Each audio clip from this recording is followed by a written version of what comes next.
जब भरत चित्रकूट पर पहुंचते हैं और अपने बड़े भ्राता प्रभु श्री राम की कुटिया को भरत दूर से ही देख लेते हैं। कुटिया के बाहर प्रभु श्री राम आसन लगाए जमीन पर बैठे होते हैं।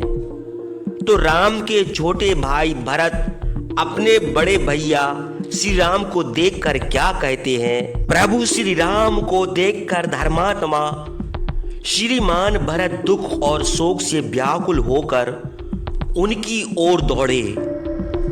भरत दुख से व्याकुल होकर रोने लगे। उनका गला भर आया। वे अपना शोक न संभाल सके। वे किसी तरह धीरज धरकर बोले, जो रामचंद्र सभा में मंत्रियों और सदस्यों के बीच में बैठने योग्य हैं, वे इस समय वन में पशुओं के बीच निवास करते हैं। जो रामचंद्र बहुमूल्य वस्त्र पहनते थे, वे महात्मा मेरे भाई रामचंद्र मृगचर्म पहनकर धर्म का पालन करते हुए वन में निवास करते हैं। जो रामचंद्र हमेशा अनेक प्रकार के फूलों की माला पहनते थे, वे जटाओं का भार किस प्रकार धारण करते होंगे? जिनके अंगों में बहुमूल्य चंदन लगाया जाता था, उन रामचंद्र का शरीर इस समय इस प्रकार मलिन हो रहा है।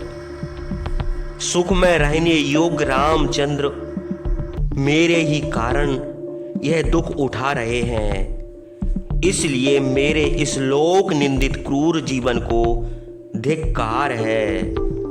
इस प्रकार दीनता से रोते रोते भरत का मुंह पसीना से भीग गया। वे रामचंद्र के पैरों तक ना पहुंच सके। दुख से व्याकुल होकर बीच में ही गिर पड़े। महाबली राजकुमार दुख से अधीर होकर गदगद स्वर से एक बार केवल आर्य कह सके। फिर उनका गला भर आया और उनके मुंह से कोई शब्द ना निकला। रोते हुए शत्रुघ्न ने रामचंद्र को प्रणाम किया। रामचंद्र भी भरत और शत्रुघ्न को हृदय से लगाकर रोने लगे। सूर्य और चंद्रमा जिस प्रकार शुक्र और बृहस्पति से मिलते हैं, रामचंद्र और लक्ष्मण उसी प्रकार सुमंत्र और गुहि से मिले। हाथियों पर सवार होने योग्य राजकुमारों को महावन में आए हुए देखकर वन के पशु पक्षी भी दुखित होकर रोने लगे। अब आप सोचिए, भगवान राम और अपने भाइयों के बीच कितना प्रेम था। जब भगवान राम वन को आ रहे थे तो उनकी माताओं ने लक्ष्मण को वन जाने से रोका था। तब लक्ष्मण ने कहा था, मैं समस्त प्रकार के सुखों को त्याग कर सकता हूँ, लेकिन अपने भाई के बगैर नहीं रह सकता।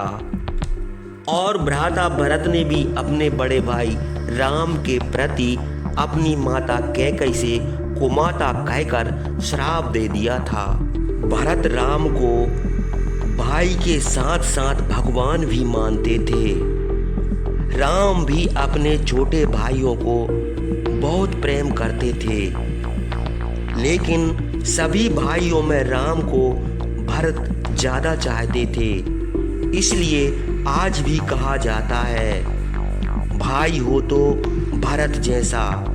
धन्य है वे भाई जिनमें इतना प्रेम था। इसलिए कहा जाता है, भाई से बढ़कर संसार में कुछ भी नहीं है। संसार में सब सुखों को त्याग कर देना, पर अपने भाई का त्याग मत करना। वीडियो अच्छी लगे तो लाइक जरूर करना, शेयर भी करना। जय श्री राम।